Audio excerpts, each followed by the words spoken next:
할렐루야, 성도 여러분 모두 반갑습니다.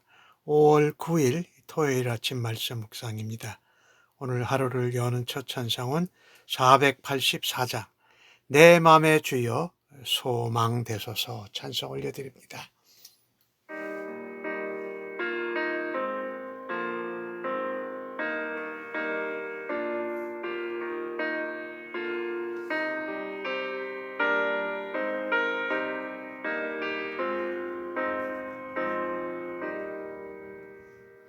내 맘의 주여 소망되소서.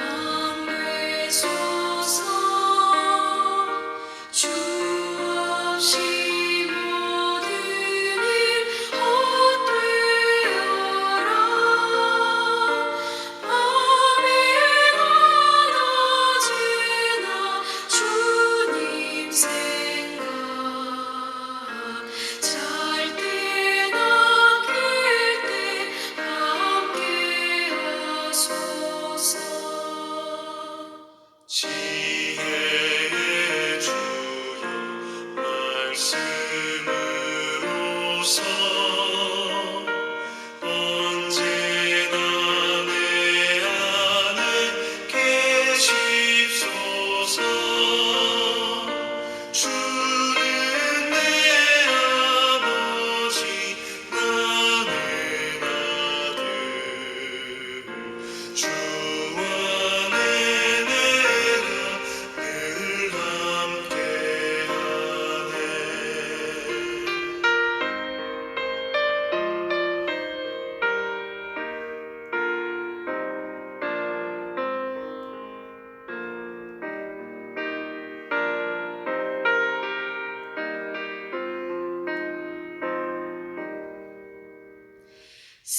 세상의 영광 나 안 보여도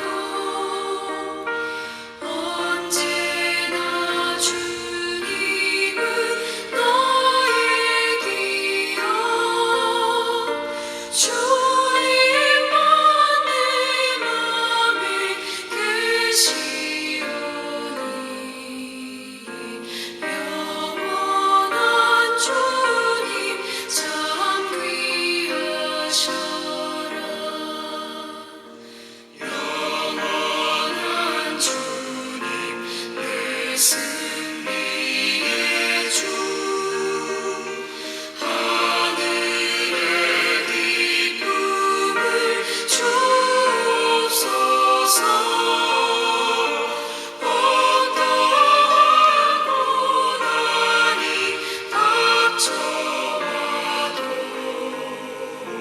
만유의 주여 소망되소서.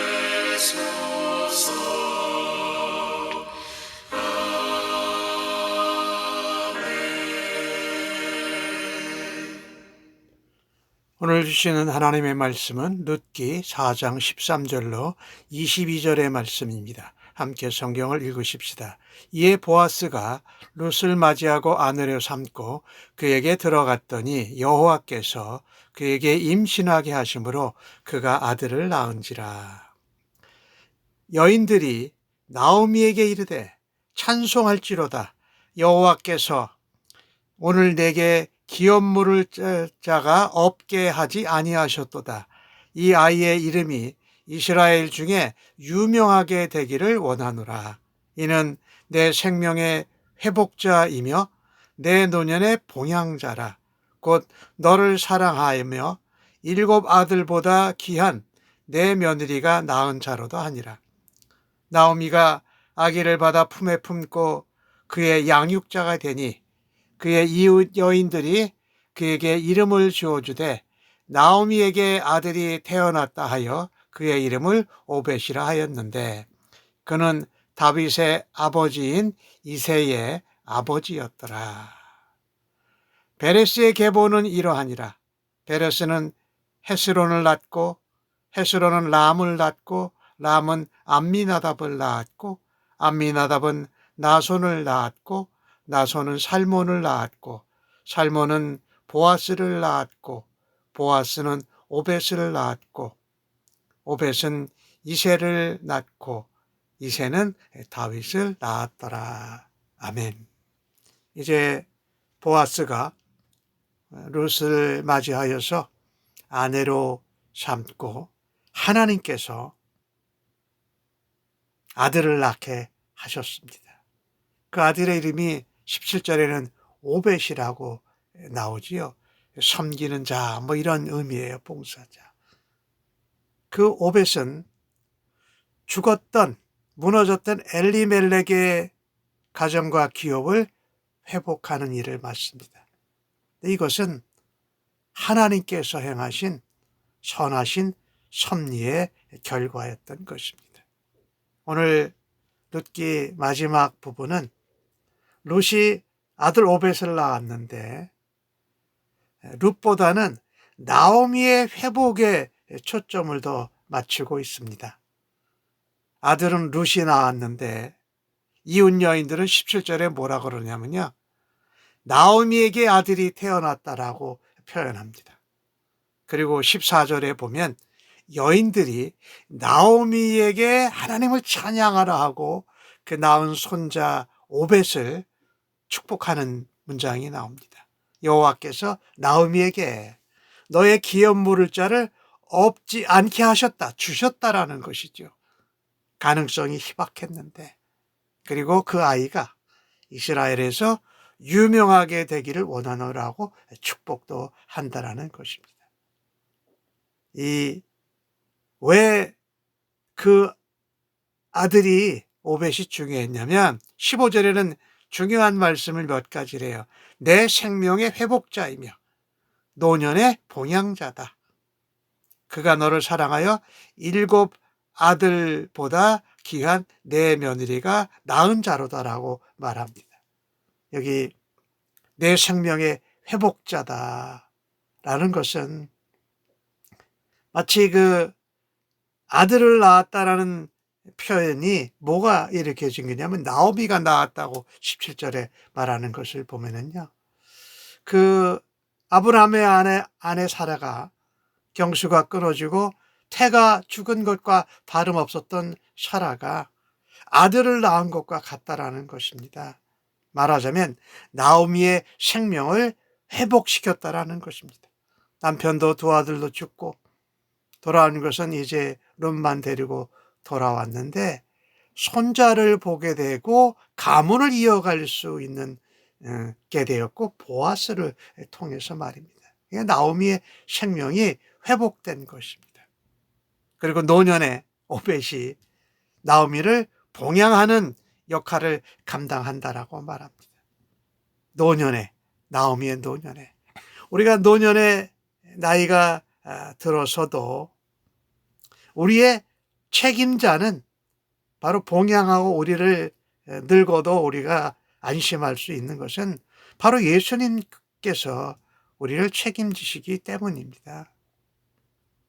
그분이 우리에게 책임자가 되시고 우리에게 영생을 주셨고 죽었던 우리를 살아나게 하셨으니까 말이에요. 그리고 오늘 주신 말씀 가운데 7 아들보다 귀한 며느리 룻, 모압 여인 룻이 낳았다.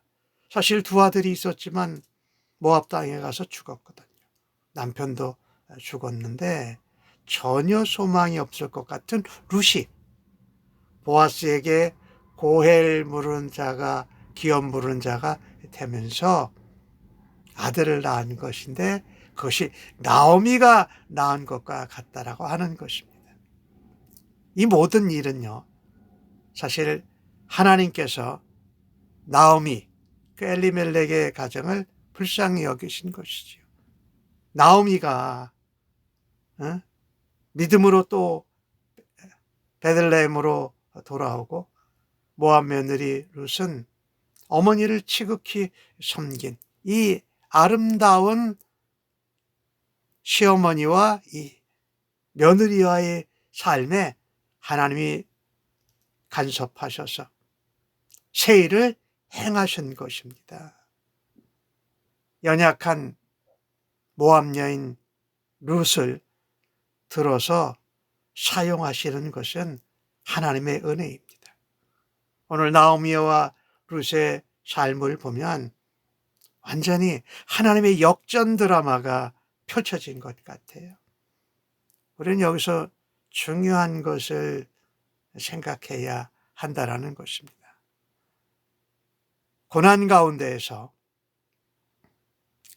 하나님을 선택하면, 하나님의 은혜 날개 아래 들어가면 아름다운 결실이 이루어진다라는 것입니다. 나오미와 룻에게 일어난 일이 바로 그것이죠. 특별히 나오미는 며느리 룻에게 그 보아스의 이불 발치에 가서 발을 집어넣으라고 말하지요. 이것은 하나님의 날개 아래로, 하나님의 은혜 아래로 들어가는 것을 말하는 것입니다. 그래서 룻이 다윗의 조부인 오벳을 낳습니다. 그리고 메시아의 계보에 들어가는 엄청난 복을 받지를 않습니까? 나오미도 자기 엘리멜렉의 가문을 이어갈 수 있는 손자를 얻습니다. 나오미에게는 생명의 회복자가 되었고 노년에 봉양을 받는 큰 기쁨을 누린다라는 것입니다. 이렇듯 하나님을 경외하는 사람, 그들은 어떤 난관과 불가능의 절망 가운데서도 하나님의 은혜 가운데 하나님의 말씀을 신뢰하고 붙들 때에 반드시 승리하고 복과 영광을 누리게 되는 줄로 믿습니다. 오늘 나오미와 룻이 절망과 고난 중에 비관하지 않고 하나님께로 피하고 하나님의 은혜 날개 아래로 들어갔을 때에 나오미와 룻이 그리고 엘리멜렉의 가정이 회복되는 놀라운 은혜를 우리도 바라고 소망하기를 간절히 바랍니다. 그래서 우리는 아무리 힘들고 어려워도, 아무리 내가 잘나더라도 인간적인 지혜와 경험과 재능과 노력에 의존하여 살지 말아야 합니다. 더 고난과 역경이 있을 때에는 하나님의 은혜 날개 아래 들어가는 그런 믿음이 있기를 간절히 바랍니다. 하나님이 개입하시면, 하나님이 간섭하시면 불가능한 것이 가능한 것으로 변화될 수 있다는 것을 신뢰하고 살아가기를 간절히 바랍니다. 고난과 역경과 불가능 가운데에도 하나님의 은혜 날개 아래 들어가서 하나님을 신뢰할 때에 룻과 나오미의 가정에 일어난 대역전 드라마와 그 영광과 그 아름다운 믿음의 계보에 들어가는 것을 소망하기를 간절히 바랍니다. 오늘 주신 말씀을 보면 오벳이 있었는데 오벳이 다윗의 아버지인 이새의 아버지가 된다라는 것입니다. 오늘 룻기는 암울한 사사시대를 배경으로 시작했습니다. 그런데 오늘 18절부터 22절까지는 다윗의 족보, 다시 말한다면 메시아의 계보로 끝을 맺습니다. 다윗은 하나님을 경외한 사람이었죠. 하나님의 통치를 이 땅에 펼친 왕이지 아니었습니까? 그런데 이 다윗 왕의 족보는 바로 메시아의 계보로 연결되면서 하나님 나라의 족보라는 것입니다. 다시 말한다면 그것은 하나님의 나라의 역사라는 것입니다. 이 다윗의 족보가 그리고 결국은 예수 그리스도의 메시아 그리스도의 족보가 베레스에서 시작됩니다. 이 베레스는 아내 다말이 시아버지 유다에게서 얻은 쌍둥이 자식 중에 큰아들입니다. 페레스. 그래서 다말이 룻처럼 이 계대계련을 통해서 가족을 가문을 잇는 견옥에서 베레스의 집을 세웠기 때문입니다.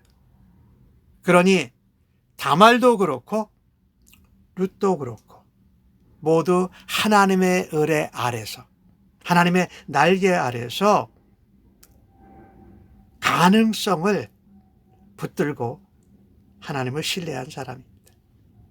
인간적으로는 아무 소망이 없는 사람이었지만은 하나님의 은혜 안에서, 하나님의 날개 아래서 가능성을 붙들고 소망을 놓지 말아야 합니다.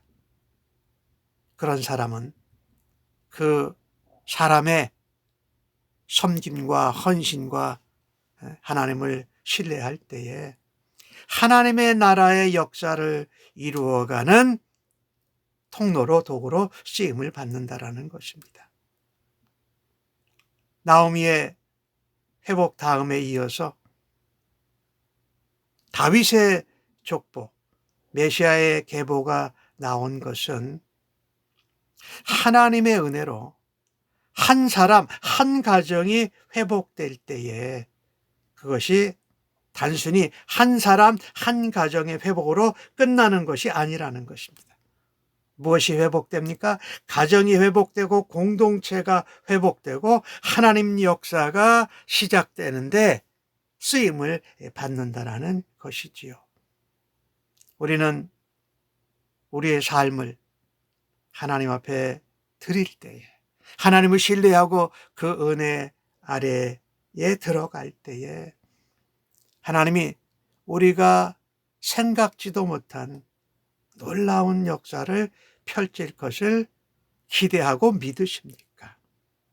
그리고 하나님, 나도 예수님 믿었는데, 나도 예수님의 족보 계보에 들었는데 하나님 나라의 역사를 써내려가는데 저희들을 사용해 달라고 그렇게 기도하고 살아드리기를 간절히 바랍니다. 오늘 이 룻기를 마치면서 나온 사람이 룻과 보아스가 결혼한 얘기예요. 단순히 이 사람들이 결혼한 이야기가 아니라는 거지요. 룻기에서 우리가 꼭 놓치지 말아야 할 것은 바로 예수 그리스도와 교회의 관계를 놓치지 말아야 합니다.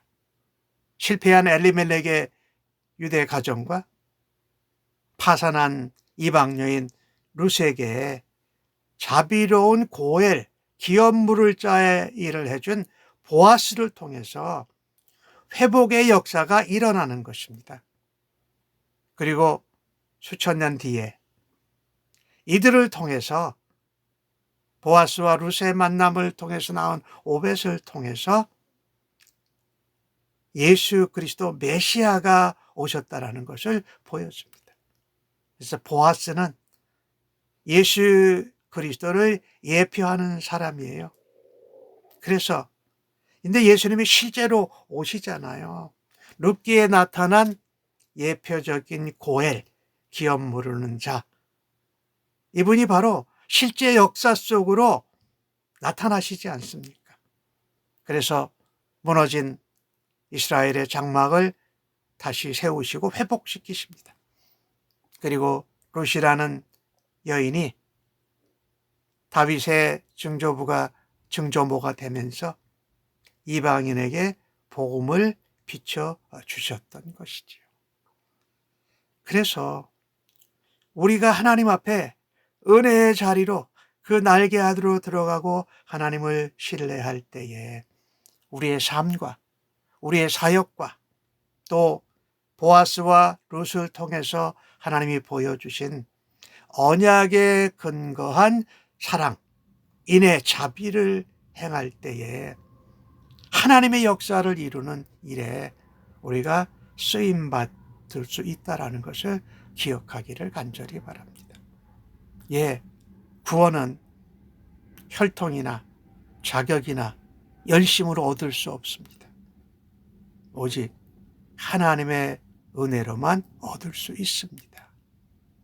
우리가 죄인 되었을 때에 예수님께서 십자가에서 우리 죄를 사해 주셨습니다. 그래서 우리가 죄인 되었을 때 우리를 향한 하나님의 사랑을 확인해 주시지 않으셨습니까? 하나님께서는 베레스의 후손으로 다윗을 이어서 메시아의 계보를 이어가게 하십니다. 여기에 이방 여인 룻이 다윗의 조상이 되는 영광을 얻게 하셨습니다. 비록 그가 이방인이었지만 하나님의 자비와 긍휼과 사랑은 우리가 구약성경에서는 헤세드라고 표현을 해요. 언약에 근거한 하나님의 사랑, 인애, 자비 그렇게 표현하는데 그 하나님의 헤세드는 이 수치스럽고 또 연약한 인간의 역사 속에서 하나님이 일하십니다.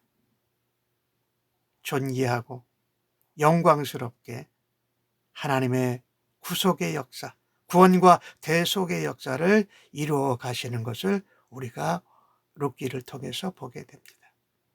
우리의 부족함과 연약함에도 불구하고 내가 하나님의 은혜 아래 있을 때 구원받을 수 있다라는 믿음으로 살아가기를 간절히 바랍니다. 기도하겠습니다. 하나님, 부족하고 연약한 저희들을 믿음의 계보에 들어가게 해주셔서 감사합니다. 믿음의 여정 중에 만나는 모든 어려움과 아픔과 불가능을 하나님이 섭리와 은혜 가운데 어떻게 보석이 되게 하시고 역전 드라마를 만드시는지 우리가 체험하고 보고 증거하게 하여 주옵소서. 우리의 삶을 하나님의 은혜 아래 드릴 때에 하나님이 룻과 보아스처럼 하나님을 신뢰하는 삶을 살게 하여 주시옵소서. 나오미처럼 하나님의 말씀을 기억하게 하여 주옵소서. 우리를 향하여 큰 그림, 하나님의 섭리를 가지신 주님을 온전히 신뢰하며 믿음의 발걸음을 멈추지 않게 하여 주옵소서. 감사합니다. 예수님의 이름으로 기도합니다. 아멘.